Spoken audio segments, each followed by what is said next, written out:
العلاقات ربنا خلقها علشان تضيف لك، عشان تحب نفسك أكتر ما أنت بتحبها، مش تحب الطرف التاني وتنسى نفسك. هتخش هنا في التعلق، والتعلق لازم ينهي العلاقة لأنه محبش نفسه. أي علاقة توصلك إنك ما تحبش نفسك اعرف إن دي علاقة مش صحيحة.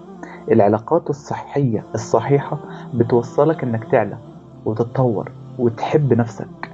غير كده انت ماشي في دايرة هي مش حلوة خالص على فكرة. دايرة هتأذيك جدا جدا جدا. كثرة في العلاقات انك تقدم القهوة زيادة وتشربها انت سادة، ده هيدمرك. فتلاقي معظمنا بيعمل ايه لما بيحب بالزيادة قوي، لما يهتم بالزيادة قوي ويدي لنفسه سادة، لا يهتم بنفسه ولا يحب نفسه. فايه اللي يحصل؟ يتعب ويخش في دايرة الأمراض النفسية والأمراض النفسية